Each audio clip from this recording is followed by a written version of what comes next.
जय हिंद दोस्तों। आज का जो मध्य प्रदेश की जो क्लास है उसमें एक बहुत ही अहम एक बिल्कुल टॉपिक रहता है मध्य प्रदेश के राष्ट्रीय उद्यान और उसके अभ्यारण्य। तो आपके सामने मैंने पीछे एक मैप बनाया है जो क्लास चालू होने से पहले मैंने बना लिया था। इस मैप के बेस पर ही हम पूरे मध्य प्रदेश के राष्ट्रीय उद्यान और अभ्यारण्य के ऊपर चर्चा करेंगे। अब आप लोगों ने ये टॉपिक या इस विषय के बारे में पहले भी अध्ययन किया होगा, पर मेरा ऐसा मानना है कि हम इसकी गहराई तक जाते हैं। तो एग्जाम्पल के तौर पे जैसे हम मध्य प्रदेश के राष्ट्रीय उद्यान पढ़ रहे हैं तो हमारे मस्तिष्क में एक जागृत होना चाहिए चेतना कि राष्ट्रीय उद्यान का कॉन्सेप्ट दुनिया में सबसे पहले किसके पास आया, यानी कि विश्व में प्रथम राष्ट्रीय उद्यान किस देश ने उसको स्थापित किया। तो आपको एक सन हमेशा याद रहा होगा 1872, और आपको अच्छे से अगर आपने इतिहास पढ़ा होगा तो आपको पता है कि 1872 में भारत में पहली बार जनगणना हुई थी। जब भारत देश पहली बार जनगणना करा रहा था उसी समय USA United state of America ने अपने 2 राज्यों की भूमि पर एक राष्ट्र उद्यान की स्थापना करी। देखिए दोस्तों, इस विषय को हम जितना गहराई से पढ़ेंगे उतना आपको मजा आएगा, पढ़ने में इंटरेस्ट जगेगा। मैंने आप लोगों को बोला कि हम मध्य प्रदेश के राष्ट्र उद्यान के बारे में चर्चा करेंगे और बोर्ड पर मैंने यूएसए लिख दिया, मतलब कि हम राष्ट्र उद्यान की गहराई तक जाएंगे कि सबसे पहले ये राष्ट्र उद्यान का कॉन्सेप्ट किस देश ने अपनाया। तो दोस्तों वो देश था यूएसए, यानी कि आपका अमेरिका। अमेरिका के 2 राज्य हैं, उसका नाम है व्योमिंग और मोंटाना राज्य। देखना दोस्तों, इसको लिख लेना आप लोग, व्योमिंग और मोंटाना राज्य। जैसे हमारे भारत में कुछ राज्य हैं, तेलंगाना, आंध्र प्रदेश, मध्य प्रदेश, इस प्रकार से अमेरिका के अंदर भी कुछ राज्य हैं, उनमें से 2 राज्य दोस्तों व्योमिंग और मोंटाना राज्य। इन दोनों राज्यों में अमेरिका ने सन 1872 में, और यह सन आपको इसलिए याद होना चाहिए क्योंकि इसी समय भारत में पहली बार सेंसस हुआ था, जनगणना हुई थी।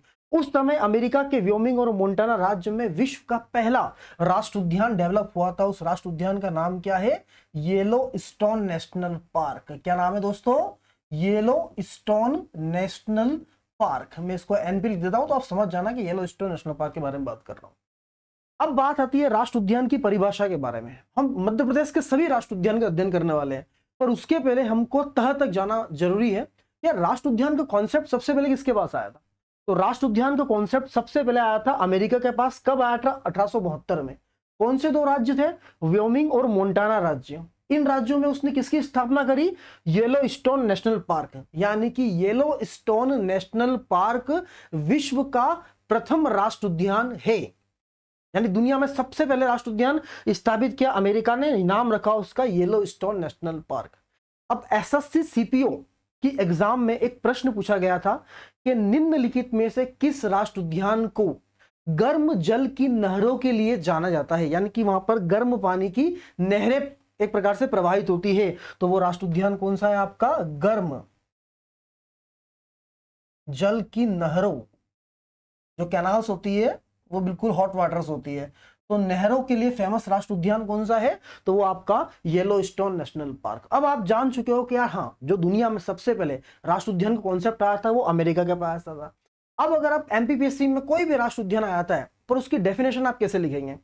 लिखने का तरीका, राष्ट्र उद्यान छोटा सा एरो बनाया और लिखा आप लोगों ने, ऐसा उद्यान जिसे सरकार की विशेष प्रशासन प्रणाली के द्वारा, मैं क्या बोल रहा हूं?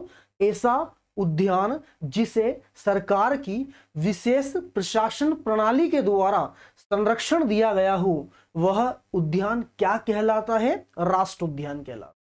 यानी कि ऐसे उद्यान में न तो आप लकड़ियों को काट सकते हो, न वहां आप कृषि कर सकते हो, न पशुपालन कर सकते हो, इत्यादि कार्य वहां पर आप नहीं कर सकते हो। तो डेफिनेशन आप लिख देंगे तो आपके नंबर इंक्रीज होंगे मेंस में। और जो वनडे एग्जाम की बच्चे तैयारी कर रहे हैं उनको भी ये डेफिनेशन याद रखने की बहुत आवश्यकता है, क्योंकि जब तक आप डेफिनेशन नहीं पढ़ेंगे आपके मन में वो उत्सुकता नहीं होगी। क्या राष्ट्र उद्यान है क्या? तो ऐसा उद्यान जिसे सरकार की विशेष प्रशासन प्रणाली के द्वारा संरक्षण दिया जाता हो, राष्ट्र उद्यान कहलाता है। और दुनिया में सबसे पहले कॉन्सेप्ट आया अमेरिका के पास। तो भारत के पास कब आया?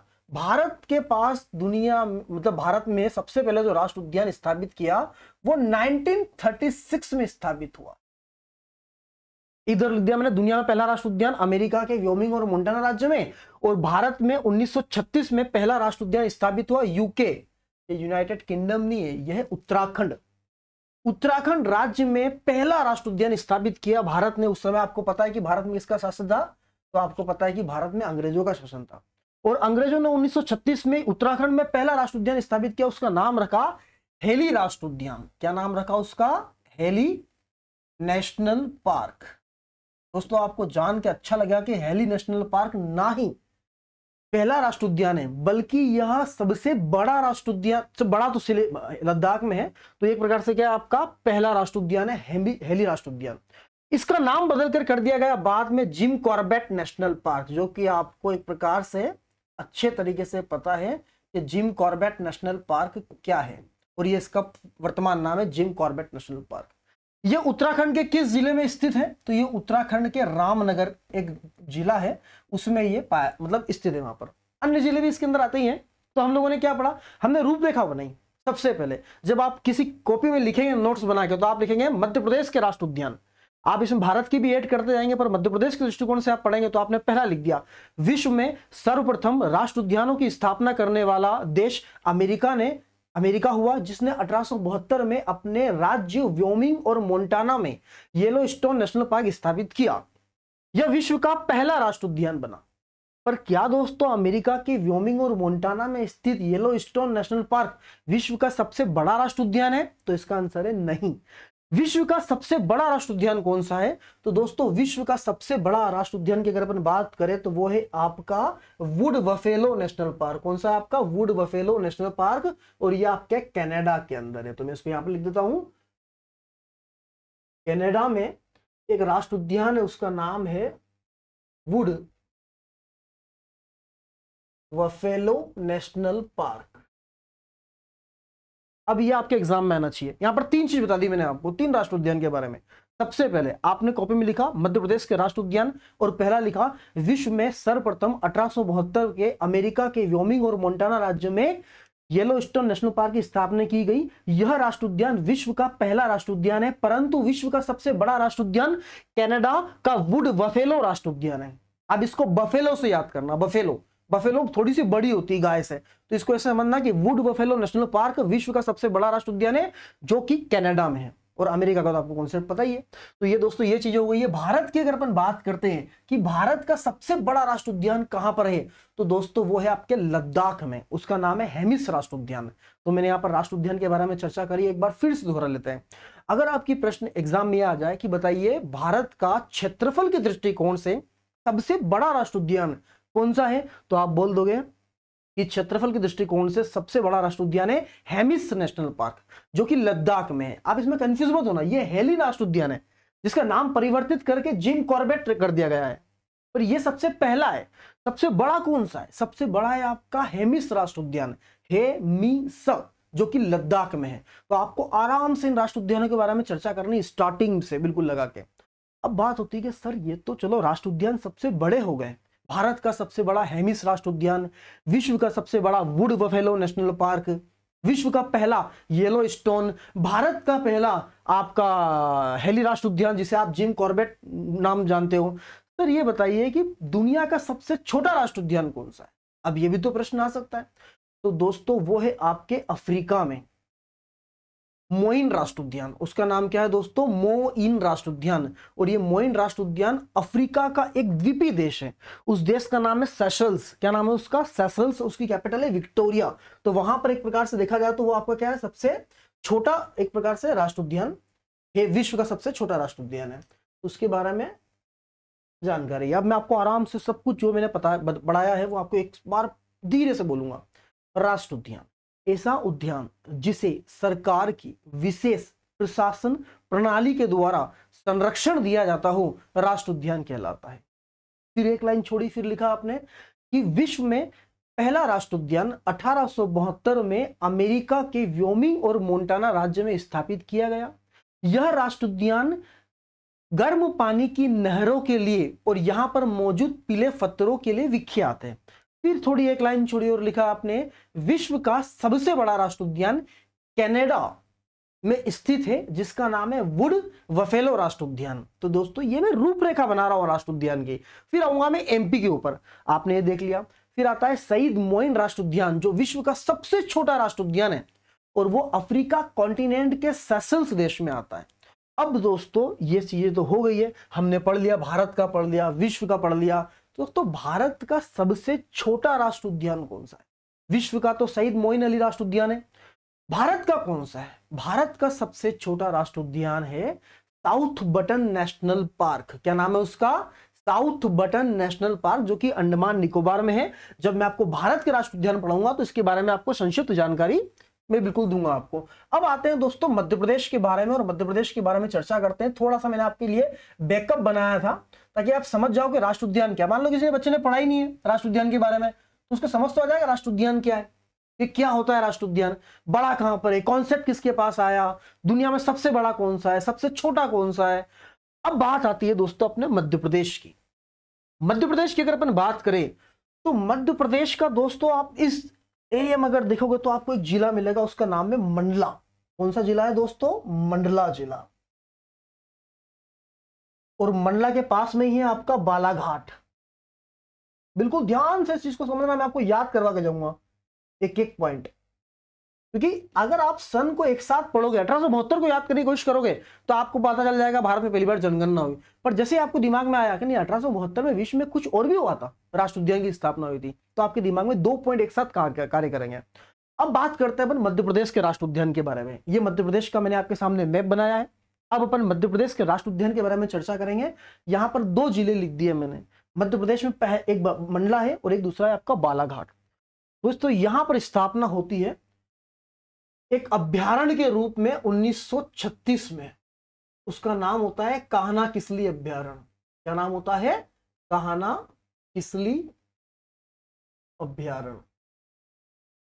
1936 के बाद अगर अपन बात करें 1955 में, 1955 में इसी कान्हा किसली अभ्यारण्य को, अभ्यारण्य इसके बारे में डिस्कस करूंगा, उसको किसका दर्जा दे दिया गया? तो 1955 में कान्हा किसली को नेशनल पार्क का दर्जा दे दिया गया।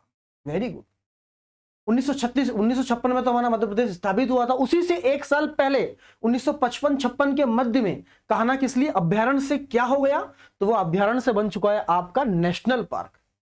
अब आपके दिमाग में पूरा कॉन्सेप्ट जम चुका है राष्ट्रीय उद्यान के बारे में, कि राष्ट्रीय उद्यान क्या है, और आपको पढ़ने में मजा आ रहा है क्या? हाँ यार, कान्हा किसली राष्ट्रीय उद्यान मध्य प्रदेश के मंडला और बालाघाट में। जब आप मध्य प्रदेश का मैप देखेंगे तो मध्य प्रदेश के मैप में बिल्कुल आपके दक्षिण पूर्व में आपको मंडला और बालाघाट दिखेगा।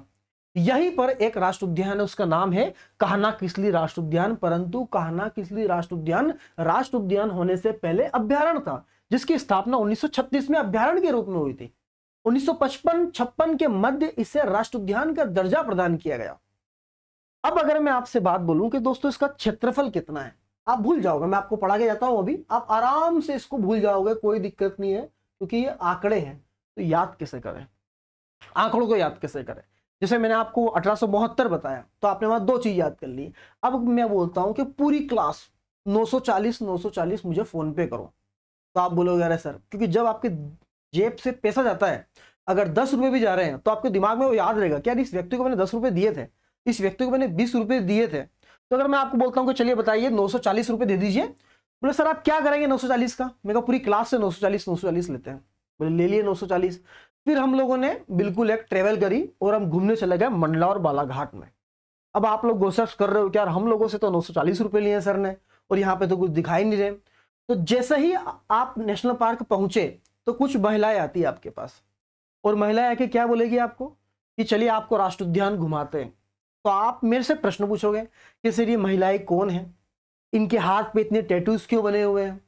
तो मैं बोलूंगा कि दोस्तों जब भी अपन कान्हा किसली राष्ट्रीय उद्यान में घूमने जाएंगे तो वहां पर बेगा जनजाति की महिलाएं, किस जनजाति की महिलाएं? बेगा जनजाति की महिलाएं को सरकार ने गाइड के रूप में नियुक्त किया है, यानी कि वो आपको राष्ट्रीय उद्यान के बारे में बताएंगे कि ये राष्ट्र उद्यान में ये पशु पाए जाते हैं, ये पक्षी पाए जाते हैं, ये स्थान है, इतना बड़ा राष्ट्र उद्यान है, इसके बारे में बताएंगे। तो मैंने क्या बोला है कान्हा किसली के बारे में? कान्हा किसली राष्ट्र उद्यान की स्थापना 1936 में अभ्यारण्य के रूप में हुई और 1955-56 में यानी कि 55-56 में इसे नेशनल पार्क डिक्लेयर कर दिया गया। उसके बाद में अगर बात करते हैं ये कहाँ है, तो ये मंडला और बालाघाट में है। यहां पर कौन सी जनजाति की महिलाएं कार्य करती है और क्या कार्य करती है? तो गाइड के रूप में कार्य करती है। और कौन सी जनजाति की महिला है? तो बेगा जनजाति की महिला है। आपसे कितने पैसे लिए थे मैंने? 940, जो कि आप नहीं भूलोगे क्योंकि मैं 1 रुपए में 1 स्क्वायर किलोमीटर घुमा रहा हूं, तो मुझे पूरे 940 में कितने रुपए लगेंगे? 940 स्क्वायर किलोमीटर।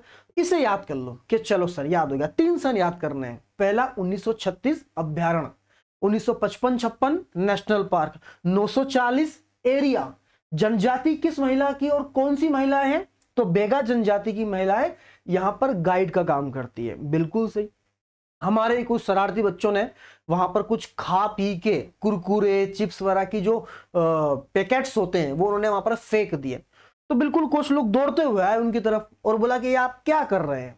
यहाँ पर राष्ट्र उद्यान में आप न तो धूम्रपान कर सकते हैं, न इस प्रकार से आप गंदगी कर सकते हैं। तो वो लोग कौन थे? एक योजना चल रही है दोस्तों, उस योजना के बारे में ध्यान रखना। मैं सिर्फ आप उस योजना का नाम लिखूंगा और देश लिखूंगा। यूएसए के द्वारा एक योजना प्रस्तावित है, या प्रस्तावित क्या सॉरी चल रही है, उसकी सहायता से चल रही है, प्रस्तावित शब्द गलत होगा। पार्क इंटरप्रिटेशन योजना। कौन सी योजना चल रही है? पार्क इंटरप्रिटेशन योजना। आप इसको लिख लो कॉपी में एक बार कि यूएसए के द्वारा कान्हा किसली नेशनल पार्क में पार्क इंटरप्रिटेशन योजना चालित है। यह योजना क्या करती है? इस योजना के तहत जुड़े हुए लोग क्या करते हैं? तो इस योजना के तहत जुड़े हुए लोग यहां पर आने वाले सैलानियों को पर्यावरण के प्रति जागरूकता प्रदान करते हैं। तो जैसे ही आप कुछ वेपर्स वगैरह फेंकोगे वो लोग आ जाएंगे और आपको पर्यावरण के बारे में सीख देंगे कि आप ऐसा ना करिए यहाँ पे आके। तो यहाँ पर ये पूरी स्टोरी बना रहा हूं ताकि आपको याद हो जाए। पहली लाइन क्या बोली मैंने? कान्हा किसली नेशनल पार्क 1936 में अभ्यारण्य के रूप में स्थापित हुआ। 1955-56 में इसे राष्ट्र उद्यान का दर्जा मिला। बेगा जनजाति की महिलाएं यहां पर गाइड का काम करती है और यहां पर यूएसए की सहायता से पार्क इंटरप्रिटेशन योजना चल रही है। आपने बोल दिया सर बिल्कुल, यहां तक तुमको समझ में आ गया। अब बात होती है जब मैं आपको रिवर्स पढ़ाऊंगा तो मैं आपको अनूपपुर से एक नदी निकालूंगा, उसका नाम है नर्मदा। नर्मदा की पहली सहायक नदी मिलती है, उसका नाम होता है हालोन रिवर। कौन सी रिवर होती है? हालोन रिवर। मैं उसको यहां लिख देता हूं ताकि आपको दिख जाएगा, हालोन रिवर। और हालोन के ही पास में एक और रिवर होती है, उसका नाम होता है बंजर रिवर। और इसकी घाटी जो होती है वो बहुत ही एक देखने में बहुत अच्छी, और वहां पर लोग अपना समय बिताते हैं। एग्जाम में प्रश्न आता है कि कान्हा किसली के मध्य से कौन सी नदी प्रवाहित होती है? तो बंजर और हालोन नदी। Banjar river and Halon river is a tributary river of Narmada, यानी कि ये सहायक नदी है नर्मदा की। और हालोन तो नर्मदा की पहली सहायक नदी है। यह प्रश्न आपके दिमाग में बनना चाहिए। जैसे कि गंगा की पहली सहायक नदी है रामगंगा, उसी प्रकार से नर्मदा की पहली सहायक नदी है हालोन रिवर। और हालोन नदी और बंजर नदी किस राष्ट्र उद्यान के मध्य से प्रवाहित होती है? तो वो आपका है कान्हा किसली राष्ट्र उद्यान के मध्य से प्रवाहित होती है। एक एक पॉइंट अपन बहुत आगे तक पढ़ेंगे और बहुत डीपली पढ़ेंगे। तो ये प्रश्न अगर आपके एग्जाम में आ जाए कि हालोन रिवर और ये बंजर रिवर ये कहां से प्रभावित होती है, तो आप बोल दोगे कि एक प्रकार से ये मंडला जिले से उद्गमित होती है। और ये एक प्रकार से देखा जाए तो ये पहली सहायक नदी है हालोन रिवर आपके नर्मदा की। रिकॉर्ड हो रहा सर? हाँ। उसके बाद में अगर अपन बात करते हैं, इसको मैं मिटा देता हूं थोड़ा सा ताकि आपको देखने में सहूलियत हो जाए। मैं एक एक पॉइंट दूंगा, बस कॉपी में लिखते जाना इसको, और बहुत अच्छे तरीके से अपन इसको आगे बढ़ेंगे। क्योंकि यहां पर दोस्तों मेरे पास कोई स्लाइड वगैरह तो है नहीं, तो मैं आपको बिल्कुल बोल के ही याद करवा रहा हूं। कुछ चीजें जो लिखने वाली है वो मैं लिख रहा हूं। अब बताइए, पार्क इंटरप्रिटेशन योजना कहां पर चल रही है? आपके कान्हा किसली राष्ट्रीय उद्यान में। किस देश की सहायता से चल रही है? अमेरिका की सहायता से चल रही है। यह आपको प्रश्न क्लियर हो गया। अब आता है कि बताइए हालोन घाटी, अबे नदी होगी तो उसकी घाटी होना स्वाभाविक सी बात है। हालोन घाटी और बंजर घाटी किस राष्ट्र उद्यान में स्थित है? तो हालोन घाटी और बंजर घाटी आपकी किस में है? या आपके कान्हा किसली राष्ट्र उद्यान में। अगर मेरे पास यहाँ स्लाइड्स होती तो मैं आपको सभी चीज बताता और इसके चित्र भी बताता मैं आपको, पर आने वाले समय में आपको वो भी मैं प्रोवाइड करूंगा, उसके लिए निश्चिंत रहे। और दोस्तों सिंपल सी बात है, अगर आप ऑनलाइन पढ़ रहे हैं, ऑफलाइन पढ़ रहे हैं, तो मेरा ऐसा मानना है कि आपको 80% तक जो याद होना चाहिए वो क्लास के अंदर ही आपको याद हो जाना चाहिए। घर पे जाके आपको रिवीजन करना चाहिए। जब आप लाइब्रेरी में बैठ के पढ़ोगे तो आपके दिमाग में क्लिक होना चाहिए कि अरे सर ने मुझे बोला था कि 940 रुपए यानी 940 स्क्वायर किलोमीटर, बेगा जनजाति की महिलाएं, हालोन एवं बंजर घाटी, ये सब पॉइंट आपके दिमाग में बिल्कुल एक प्रकार से याद होने चाहिए। चलिए दोस्तों, अब अगला पॉइंट डिस्कस करते हैं कान्हा किसली के बारे में। कान्हा किसली का सबसे हाईएस्ट पीक जो है, जो सबसे हाईएस्ट पीक है, उसे क्या बोलते हैं दोस्तों? उसे बोलते हैं बामनी दरार। क्या बोलते हैं? बामनी दरार बोलते हैं उसको, उसे बोलते हैं बामनी दरार। तो यहां पर मैं पूरा कान्हा किसली राष्ट्रीय उद्यान एक बार फिर से बोलूंगा और कुछ चीजें और जोड़ेंगे अपन इसके अंदर। जैसे आप देखते हो मध्य प्रदेश में पुलिस में अगर आपको कोई पड़ोसी या आपका रिश्तेदार या आपका दोस्त या भाई कोई भी मध्य प्रदेश पुलिस में जॉब करता हो, तो उसकी बेल्ट जो होता है, बेल्ट पे एक वाक्य लिखा होता है, देशभक्ति जन सेवा। आर्मी के भी अपने ध्येय वाक्य है, बीएसएफ के भी अपने ध्येय वाक्य है, कोई बहुत बड़ी संस्था होती है उसका भी अपना एक ध्येय वाक्य होता है। तो भारत का पहला राष्ट्रीय उद्यान कान्हा किसली राष्ट्रीय उद्यान, जिसका खुद का लोगो यानी कि शुभंकर मैस्कॉट है, और क्या है उसका नाम? भूर सिंह, भूर सिंह द बारासिंगा। एक सब पूरा डिजाइन किया हुआ है। यहां पर अगर आप देखोगे तो एक तरफ से तो आपके टाइगर, जो एक प्रकार से टाइगर रोर करेगा आपका, और दूसरी तरफ से जो है वो आपका रोर करेगा बारासिंगा। तो ऐसा गोल सा लोगो बना हुआ है और एक प्रकार से मध्य प्रदेश का वृक्ष है बीच में, और यहां से आपका टाइगर, यहां से बारासिंगा। तो एक प्रकार से इस प्रकार से इसका लोगो बना हुआ है। जैसे आप कान्हा किसली एंटर करोगे तो वहां गेट पे आपको बहुत बड़ा, मैं तो गया हूं कान्हा किसली, तो मुझे पता है कान्हा किसली के बारे में। तो ये भारत का पहला ऐसा राष्ट्रीय उद्यान है जिसका अपना शुभंकर या लोगो है, और इसको डिजाइन किया था 2017 में रोहन चक्रवर्ती ने। मैं एक एक पॉइंट आपको याद करवाऊंगा इसके बारे में, आप निश्चिंत रहना। तो फिर से बोलता हूं मैं, कान्हा किसली राष्ट्रीय उद्यान की स्थापना 1936 में अभ्यारण्य के रूप में हुई। 1955-56 में इस राष्ट्रीय उद्यान को राष्ट्रीय उद्यान का दर्जा दिया गया। यहां पर बेगा जनजाति की महिलाएं पर्यटकों के लिए गाइड का कार्य करती हैं। यूएसए की सहायता से यहां पर पार्क इंटरप्रिटेशन योजना चलित है। इस योजना के तहत कार्य करने वाले जो लोग होते हैं वो यहां पर आने वाले सैलानियों को पर्यावरण के प्रति जागरूकता प्रदान करते हैं। इसका सबसे हाईएस्ट पॉइंट क्या है? बामनी दरार। इसमें कौन सी दो नदियां प्रवाहित होती है? हालोन नदी और बंजर नदी। और हालोन नदी किसकी प्रथम सहायक नदी है? तो हालोन नदी नर्मदा की पहली सहायक नदी है, और वो आपके मंडला से ही उद्गमित होती है। दूसरा प्रश्न जो आपके एग्जाम में बहुत इंपॉर्टेंट है, मध्य प्रदेश का राजकीय पशु बारहसिंगा, जो बारहसिंगा है बैडरी प्रजाति का, एक प्रकार से हिरण की ही ये प्रजाति है। तो बारहसिंगा बैडरी प्रजाति का जो राजकीय पशु है मध्य प्रदेश का, वो सबसे ज्यादा तादाद में अगर अपन देखे जाए तो वो कान्हा किसली राष्ट्रीय उद्यान में पाया जाता है। बिल्कुल आराम से आप सोचो, एक एक पॉइंट आपके दिमाग में बस जाने चाहिए, क्या याद हो रहा है हमको भयंकर तरीके से, उसमें कोई दिक्कत वाली बात नहीं है। तो अगर मैं आपको बोलूं कि बताइए कौन सा राष्ट्रीय उद्यान बारहसिंगा बैडरी प्रजाति, जिसका एक प्रकार से वैज्ञानिक नाम है रूस वर्स डुआसिली, रूस वर्स डुआसिली, ये बारहसिंगा बैडरी प्रजाति का वैज्ञानिक नाम है, और यह हमारे मध्य प्रदेश का एक प्रकार से राजकीय पशु है जो कि कान्हा किसली में बहुतायत में पाए जाते हैं। तो आपने कान्हा किसली के बारे में पॉइंट लिख लिए होंगे अभी तक कि ये यहां पर रोहन चक्रवर्ती के द्वारा भूर सिंह द बारहसिंगा एक लोगो डिजाइन किया गया है, जो मध्य प्रदेश का पहला, और भारत का कोई ऐसा राष्ट्रीय उद्यान नहीं है जिसका इससे पहले कोई लोगो या मैस्कॉट था। तो आपने एक एक पॉइंट देख लिया है कि इसमें कोई भी ऐसी मैंने पॉइंट छोड़ा नहीं है। बामनी दरार इसका हाईएस्ट पॉइंट है, ये आपको आ गया।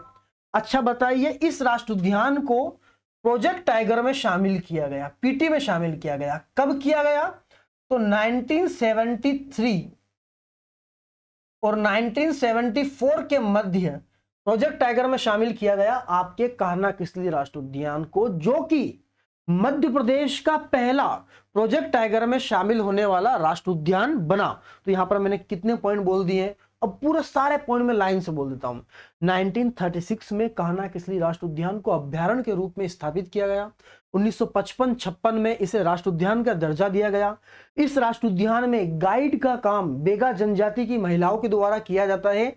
यह राष्ट्रीय उद्यान या इस राष्ट्रीय उद्यान में अमेरिका की सहायता से पार्क इंटरप्रिटेशन योजना चल रही है, जिसके तहत कार्य करने वाले लोगों का यह मुख्य कार्य होता है कि यहां पर आने वाले पर्यटकों को वह पर्यावरण के प्रति जागरूकता प्रदान करें।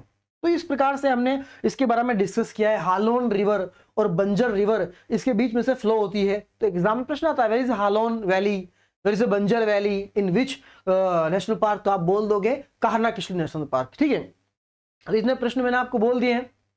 बारहसिंगा के बारे में आपको बता दिया है कि बारहसिंगा बैडरी प्रजाति का किस राष्ट्रीय उद्यान बहुतायत में पाया जाता है, तो वो आपका कान्हा किसली राष्ट्रीय उद्यान में पाया जाता है। ठीक है, तो मैं इसको रफ करके आगे बढ़ता हूं। पर एक प्रश्न है, राष्ट्रीय उद्यान की तो मैंने परिभाषा आपके सामने बोल दी है, पर मुझे बताइए कि अभ्यारण्य की परिभाषा क्या होगी। अगर आप हिंदी में कोई अभ्यारण्य के बारे में लिखे हैं, आप रातापानी अभ्यारण्य के बारे में अगर 2 नंबर में प्रश्न आ गया या ज्यादा नंबर 6 नंबर में प्रश्न आ गया, तो आप क्या लिखेंगे? आप लिखेंगे पहली बात अभ्यारण्य की परिभाषा, जो कोई बच्चा नहीं लिखेगा पर आप लिखोगे, ऐसा वन्य आवरण, क्या बोल रहा हूं मैं, ऐसा वन्य आवरण या वन्य क्षेत्र, सिंपल भाषा में वन्य क्षेत्र, ऐसा वन्य क्षेत्र जहां वन्य जीव बिना किसी भय के अपना जीवन यापन कर सके। क्या बोल रहा हूं मैं? ऐसा वन्य क्षेत्र जहां पर वन्य जीव बिना किसी भय के अपना जीवन आचरण कर सके, ऐसा वन्य क्षेत्र अभ्यारण्य कहलाता है। अभ्यारण्य का ये तो होगा जहां कोई भय नहीं है, अभय है, जहां कोई भय नहीं है, और ऐसा वन्य आवरण उसे हम अभ्यारण्य बोलेंगे। राष्ट्रीय उद्यान ऐसा उद्यान जहां पर सरकार की विशेष प्रशासन प्रणाली के द्वारा संरक्षण दिया गया हो, राष्ट्रीय उद्यान कहलाता है। कान्हा किसली के बारे में डिस्कस कर लिया है। अब बात होती है दोस्तों बहुत ही इंपॉर्टेंट और एक राष्ट्रीय उद्यान। इस टॉपिक में मैं आपको राष्ट्रीय उद्यान के बारे में कुछ चीजें बताऊंगा, मतलब मैंने कुछ राष्ट्रीय उद्यान बताऊंगा और बाकी जो होगा मैं प्रॉपर जब क्लास लूंगा इसकी, तो लगभग 2-2.5 घंटे का मेरा लेक्चर होगा, तो सारे राष्ट्रीय उद्यान एक स्लाइड के थ्रू मैं आपको बताऊंगा एक एक राष्ट्रीय उद्यान के बारे में। यहां पर एक मेरा ये, आप इसको डेमो ही समझे कि एक एक पॉइंट में आपको इसमें जो भी राष्ट्रीय उद्यान बताया है कवर करवा रहा हूं।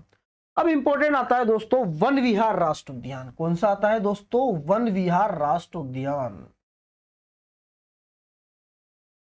वन विहार नेशनल पार्क, बहुत बढ़िया। अब इसकी बात करते हैं तो अगर आप नेट पे चेक करेंगे तो इसकी स्थापना के बारे में लिखा हुआ है 1983, 26 जनवरी 1983 को इसकी स्थापना हुई थी। ठीक है, पर इसकी स्थापना अगर अपन बात करें किताबों में लिखा हुआ है 1976। अब आप बोलोगे सर कौन सी माने हम, आपने दोनों बता दी, 1983 भी बता दिया है। अगर आप नेट पे देखेंगे तो 1983 मिलेगा, किताबों पे देखेंगे तो 1976 मिलेगा। तो दोस्तों मेरा ऐसा मानना है कि बहुत सारी मध्य प्रदेश का तो ये पता नहीं क्या दुर्भाग्य ही रहा है कि मध्य प्रदेश जीके की कोई भी किताब में सटीक जानकारी है ही नहीं। मैं भी एज ए टीचर 3-4 किताबों नोट्स को इस्तेमाल करके ही पढ़ाता हूँ ताकि मैं आपको गलत इंफॉर्मेशन नहीं दे पाऊँ। तो मैं यहाँ पर 1983 की तरफ जाऊंगा कि 1983 मैंने सर्च किया है तो 1983 इज द राइट आंसर। अब बात करते हैं दोस्तों वन विहार राष्ट्रीय उद्यान के बारे में। किस जिले में है भैया? वो तो था आपके बालाघाट और मंडला में था। कान्हा किसली वन विहार कहां पर है? तो वन विहार आपके भोपाल जिले में है।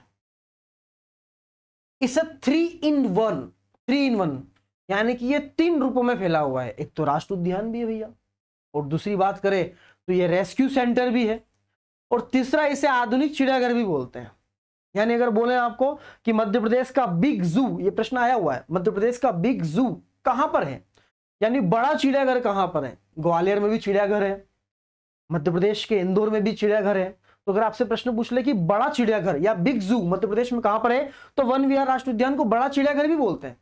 मध्य प्रदेश के वन विहार राष्ट्रीय उद्यान को रेस्क्यू सेंटर भी कहा जाता है, और राष्ट्रीय उद्यान तो ये है ही सही। 1983 में इसकी स्थापना हुई। सर ये पीटी में शामिल है कि नहीं है, आप ये बताइए। नहीं दोस्तों, ये पीटी में शामिल नहीं है। पीटी यानी कि प्रोजेक्ट टाइगर में वन विहार शामिल नहीं है। वन विहार राष्ट्रीय उद्यान में एक बहुत अच्छी बात है कि यह भारत का पहला राष्ट्रीय उद्यान है जो किसी शहर के बीचों बीच बसा हुआ है। यानी कोई नगर के बीच में राष्ट्र उद्यान, तो वो आपका वन विहार राष्ट्र उद्यान है। कितना बड़ा है दोस्तों, तो ये मध्य प्रदेश का दूसरा सबसे छोटा राष्ट्र उद्यान है, 4.45 स्क्वायर किलोमीटर में ये फैला हुआ है। इस राष्ट्र उद्यान में वन्य प्राणियों को गोद लेने की प्रथा प्रचलित है। इसका यह मतलब नहीं है कि वन्य प्राणियों को आप गोद लेकर घर लेके आ जाओगे ना। वन्य प्राणियों को गोद लेने की प्रथा से मेरा मतलब है कि उनका पूरा खर्चा, खाने पीने का जो भी खर्चा है वो आप सरकार को दोगे। तो ये प्रथा प्रचलित है। यह भारत का पहला राष्ट्र उद्यान है जहां पर वन्य प्राणियों को गोद लेने की प्रथा प्रचलित है। और ये प्रश्न आए हुए पीएससी के अंदर आए हुए हैं, ये प्रश्न बैठते हैं एग्जाम में, और मैं आपको इसके बारे में एक एक लाइन बताऊंगा। पहली, वन विहार राष्ट्र उद्यान की स्थापना कहां हुई? भोपाल में। कब हुई? 1983 में।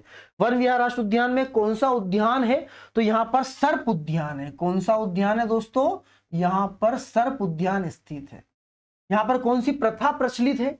तो यहां पर गोद लेने की प्रथा प्रचलित है। यह आईएसओ सर्टिफाइड राष्ट्र उद्यान है क्या दोस्तों? 2008 में से किया गया था क्या ऐसा? बिल्कुल सही, आईएसओ सर्टिफाइड राष्ट्र उद्यान। इन विच ईयर? 2008। क्या होता है आईएसओ सर्टिफाइड? हमने थाने सुने हैं। आईएसओ सर्टिफाइड कोचिंग भी होती है। वैसे 90% कोचिंग में तो ये सुविधाएं नहीं होती है, पर कुछ कोचिंगों में सुविधाएं होती है। क्या सुविधाएं होनी चाहिए? एग्जाम्पल के तौर पे मैं थाना लेता हूं, महिला थाना। कोई महिला थाना आईएसओ सर्टिफाइड किस स्थिति में होना चाहिए? महिला थाना है तो उसके अंदर सैनिटरी पैड की व्यवस्था होनी चाहिए। अगर कोई महिला पुलिसकर्मी है और वो अपने पीरियड्स में है तो उसके लिए सैनिटरी पैड की एक मशीन होनी चाहिए। तो वो एक मानक पे खरा उतरेगा। वहां पर अगर आग लग जाती है तो आग लगेगी तो उसको बुझाने के लिए जो अग्नि बुझाने के लिए जो यंत्र इस्तेमाल किए जाते हैं वो वहां पर होने चाहिए। वहां पर छोटे झूले होने चाहिए। कोई अपराधी, महिला अपराधी है, उसका बच्चा 1-1.5 साल का है, तो उसने अपराध किया, उसके बच्चे ने अपराध नहीं किया है, वो हिरासत में रहेगी, उसका बच्चा तो झूला में झूलेगा। तो ये सब मानक होते हैं भैया। 2 रास्ते होने चाहिए। वहां पर पुलिस कर्मी भी होने चाहिए महिला थाने के अंदर, जो होते हैं हर महिला थाने के अंदर कुछ पुलिस कर्मी मतलब कि होते ही हैं। तो हर मानकों पे अगर कोई संस्था खरी उतरती है उसे आईएसओ सर्टिफाइड मिल जाता है, उसे आईएसओ मतलब एक प्रकार से सर्टिफाइड हो जाता है वो, ठीक है। कोचिंग संस्थान में ऐसा क्या होना चाहिए कि वो आईएसओ सर्टिफाइड होनी चाहिए। 2 रास्ते होने चाहिए। ये तो लिखा हुआ है कि कोचिंग संस्थान में एंट्री और एग्जिट अलग अलग रास्तों से होने चाहिए। दूसरा, वहां पर आग बुझाने के यंत्र होने चाहिए। एग्जाम्पल के तौर पे अगर आपके दिमाग में आ रहा हो तो सूरत में एक अग्निकांड हुआ था, आग लग गई थी कोचिंग में, बच्चे बेचारे ऊपर से कूद रहे हैं अपनी जान बचाने के लिए। अगर वहां पर 2 रास्ते होते तो पीछे से निकल जाते, पर वो घिर गए बच्चे उसके अंदर। तो उसके बाद से बहुत सारी कोचिंगों में ये प्रशासन ने सख्ती बरती, पर कुछ समय के बाद सब कुछ धूमिल हो गया। तो इसके बारे में तो अब ये तो अलग विषय है, अपन अलग विषय पे चले गए हैं। वन विहार राष्ट्र उद्यान के बारे में अगर मैं आपको बताऊं तो वन विहार राष्ट्र उद्यान की स्थापना 1983 में हुई। कहां हुई है? तो ये आपके भोपाल के अंदर हुई है। कब स्थापना हुई है? 1983 में इसकी स्थापना हुई है। तो इसका पॉइंट लिख देता हूं, सारे पॉइंट लिख देता हूं। 1983 में इसकी स्थापना हुई है। आईएसओ सर्टिफाइड है। आईएसओ सर्टिफाइड है। कब है? तो ये आपका एक प्रकार से देखा जाए तो 2008 में है। और क्या है? गोद लेने की प्रथा प्रचलित है। बहुत बढ़िया भैया, गोद लेने की प्रथा है यहाँ पे, मतलब आप समझ गए, मैंने आपको बता दिया इसके बारे में आप लोगों को। उसके बाद में अगर बात करेंगे और क्या है आपके वन विहार राष्ट्र उद्यान में, तो यहाँ पर सर्प उद्यान है। यहाँ पर सर्प उद्यान है। और क्या है वन विहार राष्ट्र उद्यान में अगर अपन देखें तो वन विहार राष्ट्र उद्यान को आधुनिक चिड़ियाघर बोला जाता है। क्या बोला जाता है? आधुनिक चिड़ियाघर बोला जाता है। दूसरा क्या है यहां पर? तो यहां पर रेस्क्यू सेंटर है, जो बिल्कुल वन्य जीव होते हैं, किसी कारण उनको चोट लग जाती है, कुछ हो जाता है, तो उनका रेस्क्यू किया जाता है आपके वन विहार राष्ट्र उद्यान में। तो ये पॉइंट बहुत ही इंपॉर्टेंट है भैया। इतने सारे पॉइंट अपन ने लिख लिए। यहाँ पर और भी पॉइंट है वन विहार राष्ट्र उद्यान के बारे में। इसका एरिया कितना है? बहुत भाई, ये भी प्रश्न आ सकता है। तो 4.45 स्क्वायर किलोमीटर आपका एरिया है वन विहार राष्ट्र उद्यान। एक एक पॉइंट आपको याद होने चाहिए। अभी तक मैंने 2 राष्ट्र उद्यान बताए, एक का क्षेत्रफल बताया 940 स्क्वायर किलोमीटर, और एक का बताया है मैंने 4.45 स्क्वायर किलोमीटर। ठीक है, मैं सही लिख देता हूं, आपको समझ नहीं आएगा।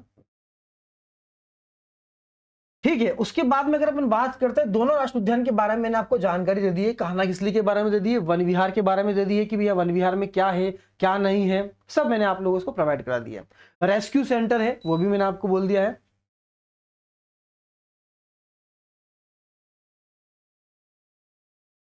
अब दोस्तों आज के लिए मैं आपको सिर्फ 2 राष्ट्रीय उद्यान ही पढ़ा रहा हूं।